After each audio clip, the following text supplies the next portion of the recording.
Ellen McCauley at Pray It Off in Syracuse, New York. I'm talking about the power of positive thinking. And some of you negative Nellies and Neds out there are thinking, oh, I hate this topic, because negative thinking is just so much more realistic. Why should I say to myself, I'm going to lose the weight, when I know I'm not? I just am not negative. I'm just realistic, because positive people are Pollyannas. Positive people have their head in the sand. Positive people don't read the newspaper. I read the newspaper. The thing is, being realistic, if you think that being negative and saying you're not going to lose the weight, your mind automatically seeks out reasons to prove yourself right. So the next week you gain a pound or something, you go, see, I knew it. I knew I wasn't going to lose weight. Again, self-fulfilling prophecy. And then there's that whole spiral of negativity. Then you start lying to yourself. I'm doing everything right, when you're not. Also, people think people with positive mental attitudes expect money bags to fall out of the sky if you wish for them. I kind of do want money bags to fall out of the sky. And after I read that, I said, maybe that's why I still play the same numbers after 39 years, I think, thinking they're going to come up one of these days. But there's the positive. I think I might win. Action is the only way to achieve a goal. Whether it's winning $1 million, being an award-winning actor, losing 200 pounds, you have to take action and have a can-do attitude. It's the action behind the attraction that makes the dream come true. I want everyone right now to say to themselves, I can lose weight and keep it off. What do I need to do to achieve that? You know, there will be dinners out, there will be buffets, there will be weddings, there will be Thanksgiving and Christmases. But what can I do to live a happy life? I'm happy. You think because I gave up pizza, I'm not happy anymore? I'm still happy. Believe it or not, I'm happy. I don't eat pizza, I'm happy. Also, positive thinking doesn't change reality. It doesn't ignore a problem. It just sees it in a new light. It just sees it saying, you know what? I have failed in the past, but what can I do to be successful now? You don't change or pretend. You just say, I want to be positive about it. Successful men and women become successful only because they acquire the habit of thinking in terms of success. I want everyone in this room to think they will be successful at losing weight. Close your eyes right now. I'm going to get all zen on you. And I just want you to think, what are the rest of my goals? I have a personal goal that I want to achieve, and I know I can do it. I don't have a time frame. It could take me a year. It could take me 2 years.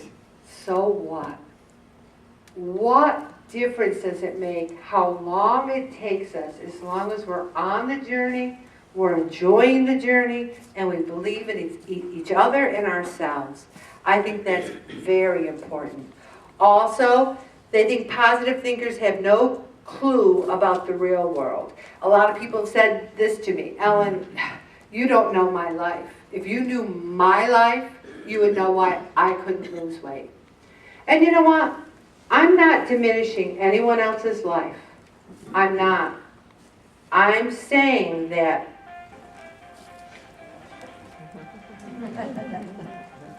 there you go. Please silence your cell phones before Pray It Off begins. I don't know your life.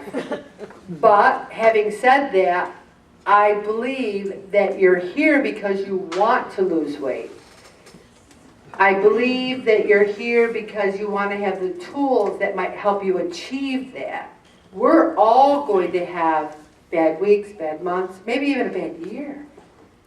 But We need to understand that the food doesn't make it better. We have a responsibility. There isn't a positive person who hasn't had real and serious trials in their lives. Do you think I haven't had trials in my life? I could bring you to tears right now. Each one of us could get up here and go, it's my turn now, let me tell you the trials of my life.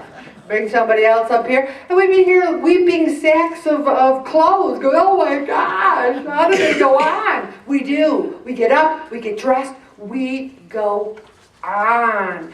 And Viktor Frankl, I love him, love him, love him. He wrote Man's Search for Meaning. He was a Holocaust survivor, and he was one of the most positive people out there. I've read all his books. I love them. His most popular one, Man's Search for Meaning. We cannot avoid suffering, but we can choose how to cope with it, find meaning in it, and move forward with renewed purpose. He tells stories of men in the concentration camp where he was that would take their last bits of bread and go around and give encouraging words to others and share. He talked about the beauty of those people in a place where there held no beauty. That is suffering, and to come out of that and to make meaning out of it.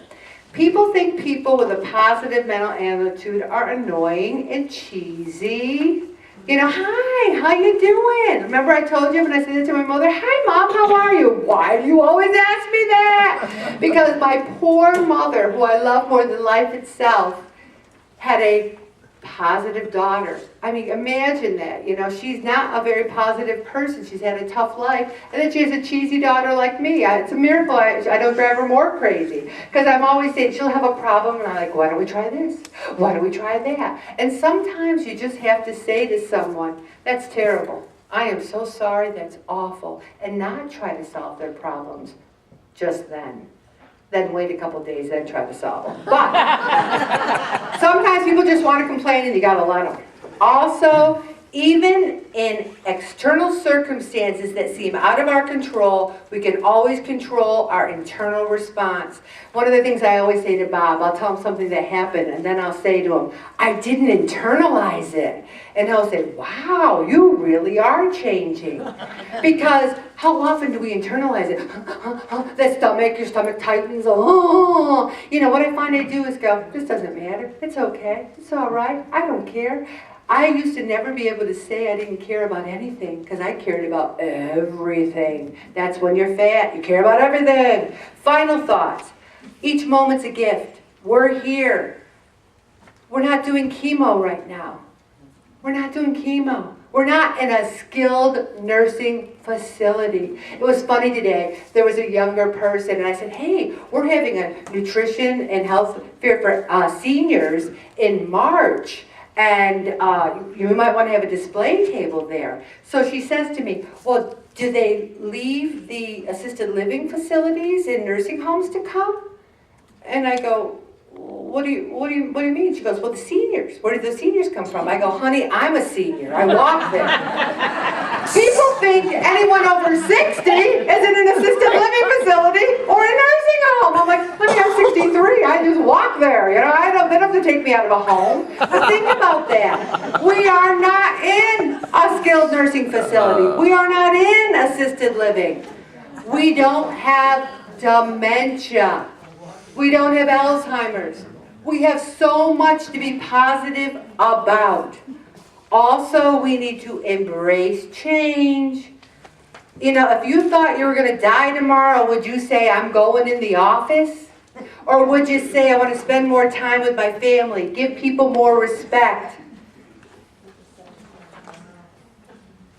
I want to go after my dreams. If you're healthy and overweight, lose the weight forever. We need to find gifts in every situation. What did I learn from it? And just try to look at life and say, I'm alive. Thank you, Jesus.